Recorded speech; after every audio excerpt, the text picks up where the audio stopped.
Welcome to my channel set tax சேனலுக்கு உங்களை அன்புடன் வரவேற்கிறேன். இன்றைய வீடியோவில் ரொம்பவே இன்ட்ரெஸ்டிங்கான என்னோட மெமரிஸை கிளறின ஒரு முக்கியமான வீடியோ தான் ஃப்ரெண்ட்ஸ். என்னோடய அப்பா எப்படி அந்த அவங்களோட ட்ரீம் ஹவுஸை எந்த விதமான லோனும் எடுக்காமல் காசு சேமித்து வீடு கட்டினாங்கங்கிறத பார்க்கலாம். கொஞ்ச நாளைக்கு முன்னாடி நிறைய பேர் கேட்டிருந்தாங்க, எப்படி வீடு கட்டுறதுக்கு பணம் சேர்க்குறது அப்படின்னு சொல்லிட்டு.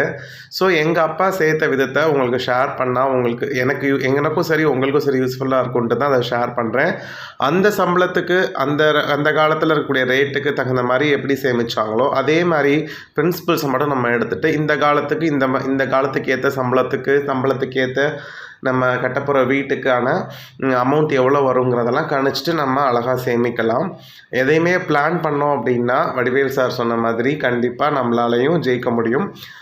வாங்க எப்படியெல்லாம் எங்கள் அப்பா எவ்வளோ எங்கள் அப்பா இன்கம் வாங்கினாங்க, 5 வருஷத்தில் சொந்த வீடு கட்டுறதுக்கு தேவையான பணத்தை எப்படி சேமித்தாங்க அப்படிங்கிறது, நாங்கள் வீடு கட்டும் பொழுது என்னென்ன சிக்கல்கள் வந்துச்சு, அப்போல்லாம் எப்படி கடன் வாங்காமல் வீடு கட்டினோம், அதுக்கப்புறம் எப்படி நிறைய விஷயங்களை ரெக்கவர் பண்ணோம் அப்படிங்கிறத எல்லாத்தையுமே டீட்டெயிலாக அந்த வீடியோவில் சொல்லியிருக்கேன். வாங்க ஃப்ரெண்ட்ஸ் வீடியோக்குள்ளே போகலாம். 1993 பார்த்திங்கன்னா 93 வரைக்கும் நாங்கள் எல்லாருமே ஒரு கூட்டு குடும்பமாக இருந்தோம். 93 எங்கள் அப்பாவோட அம்மா என்ன சொல்லிட்டாங்கன்னா, கொஞ்சம் பசங்களாம் பெரிய பிள்ளை ஆகிட்டாங்க. நான்லாம் ஃபஸ்ட் ஸ்டாண்டர்டு, எங்கள் அண்ணெல்லாம் 8th ஸ்டாண்டர்ட். அந்த மாதிரி கட்டத்தில் எல்லாரோட பசங்களும் பெரிய பிள்ளை ஆகிறாங்க. ஸோ அதனால் நீங்கள் தனியாக இருந்துக்கங்க, அப்போ தான் உங்களால் ஃபேமிலி மேனேஜ் பண்ண முடியும், ஃபினான்ஸை மேனேஜ் பண்ண முடியும்னு சொல்லி எல்லாரையுமே தனியாக வச்சுட்டாங்க.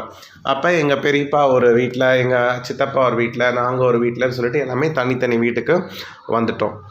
ஆக்சுவலாக பார்க்க போனால் எங்கள் பாட்டியோட வீடு பார்த்திங்கன்னா 2 வீடு. அந்த 2 வீட்டில் ஒரு பெரிய வீட்டில் எங்கள் பெரியப்பாவும் எங்கள் சித்தப்பாவும் இருந்தாங்க. இன்னொரு வீட்டில் எங்களை இருந்துக்க சொல்லிட்டாங்க. வாடகைலாம் வாங்கலை. வாடகை தரோம் அப்படின்னதுக்கு எந்த பசங்கிட்டையுமே வாடகை வாங்கலை. ஆனால் எங்கள் அப்பாவுக்கு என்னென்னா, நம்ம காசில் சொந்தமாக ஒரு வீடு கட்டணும் அப்படிங்கிற ஒரு வெறி. அதனால் அதுக்கு சேமிக்க ஆரம்பித்தாங்க. 93 மே மாதம் நல்ல நினப்பிருக்கு. அந்த மே மாதம் லீவில் நாங்கள் எல்லோரும் தனித்தனி வீட்டுக்கு போனோம். மே மாதம் 93 தான் எங்கள் லைஃப் ஆரம்பமாகுது தனியாக. அப்போ எங்கள் அப்பாவோட வருமானம் பார்த்திங்கன்னா 3500 ரூபா எங்கள் அப்பாவோட சம்பளம். எங்கள் அம்மாவோட சம்பளம் 1200 ரூபா. எங்கள் அப்பா சர்வீஸ் கொஞ்சம் கூட அப்படிங்கிறதுனால இந்த வேறுபாடு இருக்கும். 2 பேருமே கவர்மெண்ட் ஸ்கூல் டீச்சர்ஸ் தான். இப்போ இருக்கிற மாதிரி அப்போல்லாம் கவர்மெண்ட் ஸ்கூல் டீச்சருக்கு அதிகமான சம்பளம் கிடையாது. 2005-06 அப்புறம் தான் எல்லாருக்குமே சம்பளம் நல்லாவே இன்க்ரீஸ் ஆச்சு. அப்போதைக்கு இதுதான் சம்பளம். ஸோ இந்த சம்பளம் வந்த உடனே எங்கள் அப்பா என்ன பண்ணுவாங்க அப்படின்னு பார்த்தீங்கன்னா, மொத்தமாக பார்த்திங்கன்னா 4700 ரூபா, 5000 கூட முழுசாக வராது. வந்த உடனே 2000 ரூபா தனியாக எடுத்து வச்சுருவாங்க. ஒன்று சேவிங்ஸ்னு சொல்லிட்டு நார்மல் சேவிங்ஸ் அக்கௌண்ட்டில் போட்டு வச்சுப்பாங்க. இன்னொன்று எமர்ஜென்சி அப்படின்னு சொல்லிட்டு அதை தனியாக ஒரு சேவிங்ஸ் அக்கௌண்ட்டில் போட்டு வச்சுருப்பாங்க. ரெண்டு சேவிங்ஸாக பண்ணுவாங்க. ரெண்டுமே சேவிங்ஸ் அக்கௌண்ட்டு தான். அப்போல்லாம் சேவிங்ஸ் அக்கௌண்ட்டுக்கே பார்த்திங்கன்னா 8%, 7%ன்னு வட்டி கொடுப்பாங்க. இந்த மாதிரி கார்டு, எஸ்எம்எஸ் சார்ஜு, அந்த சார்ஜுன்னு எதுவுமே கிடையாது. பேங்க்கில் தாராளமாக நம்பி போடலாம். வட்டியுமே நல்லா கொடுப்பாங்க. சில பேங்க்லாம் 7%, சில பேங்க்லாம் 8% வரைக்கும்லாம் வட்டி கொடுப்பாங்களாம். அதனால் வந்த உடனே அந்த 2000 எடுத்து ஒரு அக்கௌண்ட்டில் 1000 ரூபாயும் இன்னொரு அக்கௌண்ட்டில் 1000 ரூபாயும் தனியாக போட்டு வச்சுருவாங்க. அப்போ 4700 2000 ரூபாய் போச்சுன்னா பாக்கி எவ்வளோ இருக்கும்? 2700 ரூபா தான் இருக்கும். கரெக்டாக? அந்த 2700 ரூபா வச்சு தான் அந்த ஒரு மாதத்தை ஓட்டுவாங்க. இதில் இந்த சேவிங்ஸ்க்கு எடுத்து வைக்கிற 1000 ரூபாயும் தொடவே மாட்டாங்க. எமர்ஜென்சின்னா இந்த அமௌண்ட்டை எடுத்துக்கலாம் அப்படின்னு முடிவு பண்ணி தான் அந்த எமர்ஜென்சிக்குன்னு தனியாக ஒரு 1000 ரூபா போட்டாங்களாம். ஆனால் அந்த எமர்ஜென்சி அமௌண்ட்டையும் நான் தொடக்கூடாது, இந்த 2700 மட்டும்தான் என்ன செய்யணும், அதுக்குள்ளே தான் ஃபேமிலி ரன் பண்ணணும் அப்படிங்கிறதுல ரொம்ப தீவிரமாக இருப்பாங்களாம். ஒவ்வொரு மாதமும் அதை 5 வருஷம் கடைப்பிடிச்சிருக்கிறாங்க, அந்த எமர்ஜென்சி அமௌண்ட்டை தொடாமல். இந்த அமௌண்ட்டு தான் பின்னாடி எங்களுக்கு வீடு கட்டுறதுக்கு ஒரு பக்கபலமாக இருந்துச்சு. அது எப்படிங்கிறத நான் வீடியோ லாஸ்ட்டில் சொல்லியிருக்கிறேன். மந்த்லி எக்ஸ்பென்சஸ் அப்போ என்ன ஆகும் அப்படின்னு பார்த்தீங்கன்னா, காய்கறி, கிராசரி, மில்க்கு, நான்வெஜ்ஜு இதில் எங்களுக்கு குறையே வைக்க மாட்டாங்க. சாப்பாடு விஷயத்தில் எங்களுக்கு குறையே வைக்க மாட்டாங்க. ஸோ இதில் நல்ல அமௌண்ட் செலவு பண்ணுவாங்க. அப்புறம் இபி ஃபோன் பில் அப்போ கட்டுவோம். அப்போ வீட்டில் ஃபோன் இருக்கும், அந்த பில் பிஎஸ்என்எல் பில் வீட்டுக்கு வரும். இது இல்லாமல் இப்போ முடி வெட்டுறதோ அப்போல்லாம் ஸ்கூல் ஃபீஸ் நாங்கள் படித்ததெல்லாம் வந்து பார்த்திங்கன்னா கவர்மெண்ட் எய்டட் ஸ்கூல் தான். ஸோ அந்த அளவுக்கு ரொம்ப பெருசாக ஃபீஸ் இருக்காது. சின்ன அமௌண்ட்டை எடுத்து வச்சு அதை ஃபீஸை கட்டிடுவாங்க. ரொம்ப பெரிய அமௌண்ட்லாம் கட்டல. அப்புறம் ஹோட்டல் சம்பளம் வர அன்னைக்கு மட்டும் கடையில் புரோட்டா சிக்கன் இந்த மாதிரி வாங்கி கொடுத்து மந்த்லி ஒன்ஸ் தான் அது சம்பளம் வரான்னு கரெக்டாக 31 தான் இருக்கும். மற்ற எந்த நாளும் கேட்க மாட்டோம். அப்புறம் கேபிள் கிடையாது, ஒன்லி டிடி சேனல் தான், தூர்தர்ஷன் மட்டும்தான் வீட்டில் பார்ப்போம் ஃப்ரெண்ட்ஸ். இதுதான் செலவு. இது இல்லாமல் இந்த ஏதாவது இந்த எமர்ஜென்சி அப்போ ஹாஸ்பிட்டல் அந்த மாதிரி செலவு வந்துச்சுன்னா அந்த அதர்ஸ்லேருந்து எடுத்து கொடுத்துருவாங்க. இந்த செலவு தவிர வேறு எதுவுமே வராது அப்படின்னு சொல்லி டைரியில் அழகாக எழுதி வச்சுருவாங்க. இப்போ நான் எப்படி பட்ஜெட் டைரியில் எழுதுறேனோ அதே மாதிரி தான் எங்கள் அப்பா வரவு செலவு எழுதுவாங்க. அதை என் மனசை பாதித்து அது இம்பேக்ட் ஆகி தான் நான் இந்த மாதிரி டைரி வந்து கஸ்டமைஸ் பண்ணி நான் பட்ஜெட் டைரியை நான் போடுறேன். அப்போ பார்த்தீங்கன்னா இந்த மாதிரி தான் எழுதுவாங்க அப்பா. அழகாக ஒரு ஃபஸ்ட்டு சைடு பட்ஜெட் எழுதுவாங்க, எவ்வளோ ரூபாய் ஒவ்வொரு செலவுக்கும் எவ்வளோ அமௌண்ட் ஒதுக்கணும். அப்புறம் 1ஆந்தேதியிலேருந்து 31ஆந்தேதி வரைக்கும் கணக்கு இருக்கும். ஸோ அந்த 2 சேவிங்ஸை தொடாமல் இதிலேயே வந்து மெயின்டைன் பண்ணிடுவாங்க. அதையும் மீறி ரொம்ப எமர்ஜென்சியாக வந்து ஒரு டைம் வந்து 2000 என்னவோ இந்த எமர்ஜென்சி அக்கௌண்ட்லேருந்து எடுத்து செலவு பண்ணிட்டாங்களாம். ஆனால் அடுத்தடுத்த மாதம் ஒரு கடன் வாங்கின மாதிரி நினச்சிக்கிட்டு அந்த அக்கௌண்ட்டில் போய் அந்த 2000 போட்டாங்களாம். அந்த 5 வருஷத்தில் ஒரே ஒரு தடவை தான் அந்த 2000 அமௌண்ட் எடுத்துகிட்டு அதை கொண்டு போய் மறுபடி அடுத்த மாதமே போட்டுட்டு அடுத்த மாதம் இருக்கக்கூடிய அமௌண்ட்டில் வச்சு என்ன செஞ்சுருக்குறாங்க, ஃபேமிலியாக ரன் பண்ணியிருக்காங்க. இந்த மாதிரி ரொம்ப கரெக்டாக இருப்பாங்க அப்பா. ஆனால் வந்து பார்த்திங்கன்னா எங்களுக்கு கேட்டது எல்லாமே கிடச்சிச்சு. நாங்களும் என்ன எங்கள் அப்பா அம்மா செய்கிறாங்களோ அதை மட்டும்தான் வந்து அப்போல்லாம் வந்து வாங்கிப்போம். இது வேணான்னா வேணாதான், எப்பயாவது ஏதாவது ஆசைப்பட்டதை வாங்கி கொடுப்பாங்க. அந்த மாதிரி ஹோட்டல் ஒன்ஸ் தான், அதில் வந்து ரொம்ப ஸ்ட்ரிக்டாக இருப்பாங்க.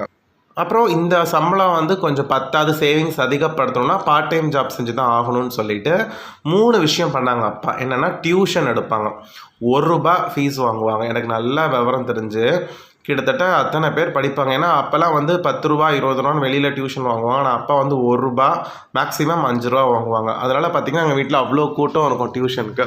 அதனால் நல்லா டியூஷன் எடுப்பாங்க. அப்புறம் கோழி பண்ணை பிஸ்னஸ் வந்து பண்ணாங்க. கோழி பண்ணை வச்சுருந்தாங்க. அந்த சேமித்த காசை கொஞ்சம் கொஞ்சமாக எடுத்து கோழி பண்ணை பிஸ்னஸில் இன்வெஸ்ட் பண்ணி அப்புறம் எவ்வளோ அமௌண்ட் எடுத்தாங்களோ அதை சேவிங்ஸில் போட்டுருவாங்க. அந்த மாதிரி கோழி பண்ணை பிஸ்னஸ் பண்ணாங்க. அப்புறம் சைலண்ட் பார்ட்னராக இருப்பாங்க.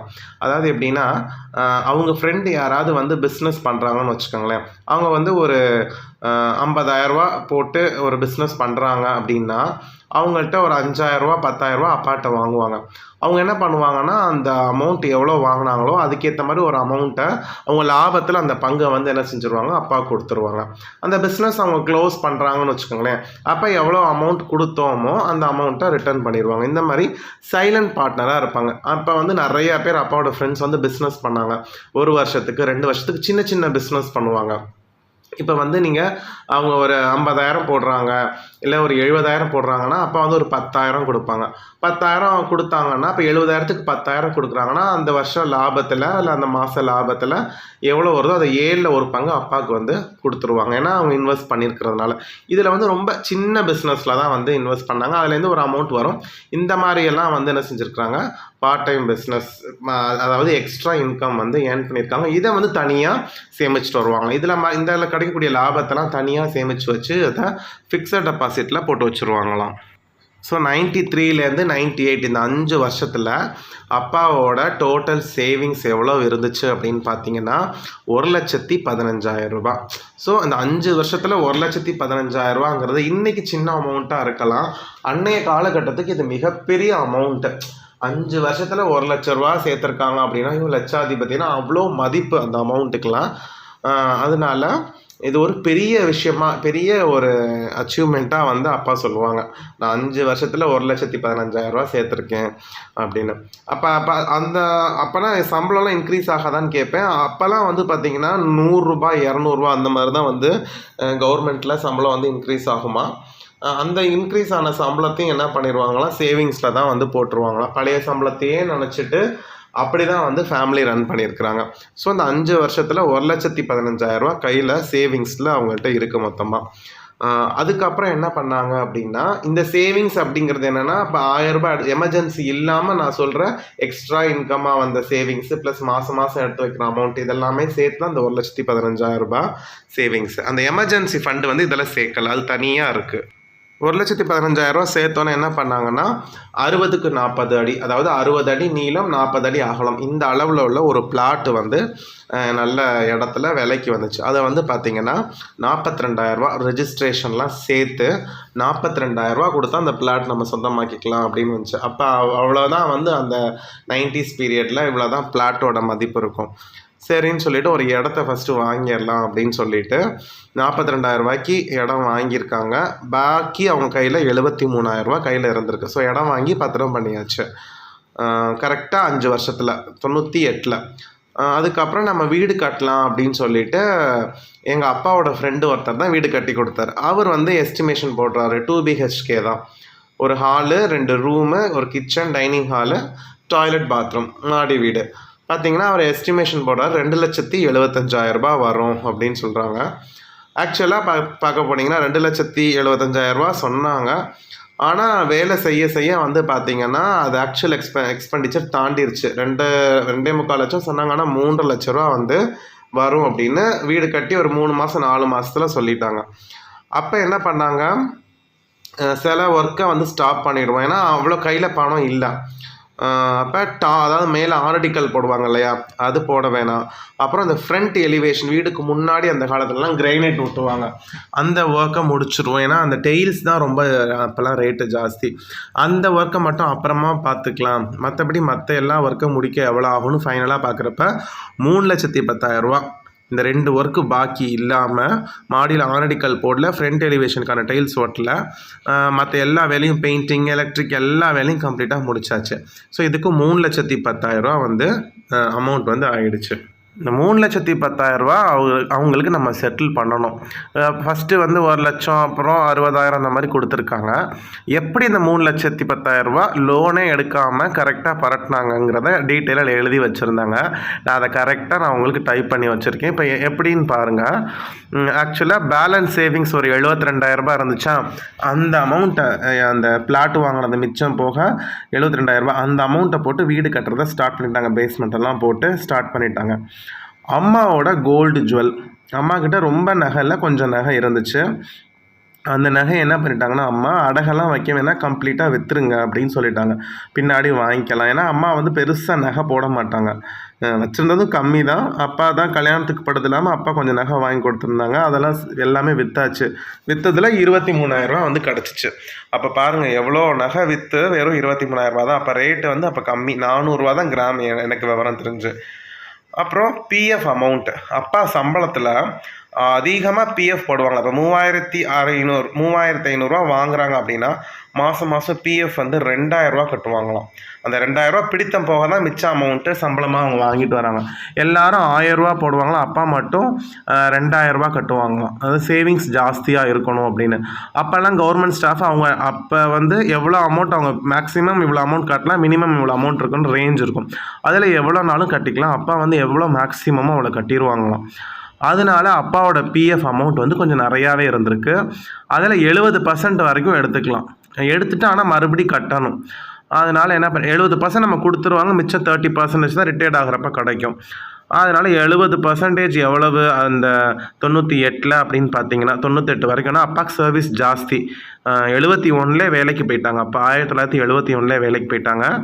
அப்போ 98 வந்து பார்த்திங்கன்னா 1,50,000 லட்ச ரூபா வரைக்கும் பிஎஃப் பணம் எடுத்துக்கலாம் அப்படின்னு அவங்க ஸ்லாப் செட் பண்ணி அதை அமௌண்ட் எடுத்து கொடுத்துட்டாங்க. ஸோ கையில் அது ஒரு 1,50,000 லட்ச ரூபா அந்த பிஎஃப் அமௌண்ட் வேறு கையில் இருக்குது. அது இல்லாமல் மாதம் 1,000 எடுத்து வச்சாங்க இல்லையா எமர்ஜென்சி அமௌண்ட்டு, அதை நான் தொடவே மாட்டாங்கன்னு சொன்னேன் இல்லையா. அதை என்ன பண்ணுவாங்கன்னா, ஒரு வருஷம் முடிஞ்சோன்னா 12,000 ஆயிருமா, அந்த 12,000 அப்படியே ஃபிக்ஸடில் போட்டுருவாங்களாம். ஸோ அடுத்த வருஷத்துக்கு திரும்பி 1,000 எடுத்து வைப்பாங்களாம். அந்த ஒரு வருஷம் முடிவில் அந்த 12,000 ஆனோன்னா அதை வந்து ஃபிக்ஸடில் போட்டுருவாங்க. இந்த மாதிரி 5 வருஷத்தில் 5 ஃபிக்ஸட் வந்து போட்டிருந்தாங்க. 4 ஃபிக்ஸட் போட்டிருந்தாங்கன்னா ஒரு வருஷத்துக்கான அமௌண்ட் கையில் இருந்திருக்கு போல். இருந்து அதை ஃபிக்ஸடில் போடாமல் அப்படியே வச்சுருந்துருக்காங்க.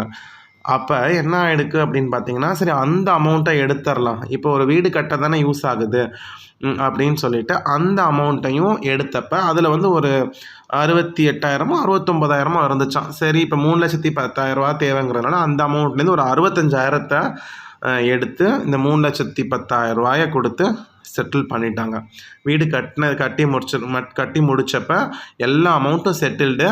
ஒரு பைசா யாருக்கும் பாக்கியில் லோன் போடலை. ஆனால் இவ்வளோ அமௌண்ட்டு செட்டில் பண்ணியாச்சு. அம்மா கிட்ட நகை இல்லை, எமர்ஜென்சி ஃபண்டு எல்லாமே காலி, சேவிங்ஸ் எல்லாமே காலி ஆகிடுச்சு. ஸோ அடுத்த மாதம் வர சம்பளத்துலேருந்து தான் மறுபடி வீடை வாழ்க்கையை ஸ்டார்ட் பண்ணணும். பட் ஆனால் ஒரு வீடு வந்து எங்களுக்கு சொந்தமாகிடுச்சு. கரெக்டாக பார்க்க போனால் 98 மேவோட 5 வருஷம் ஆச்சு.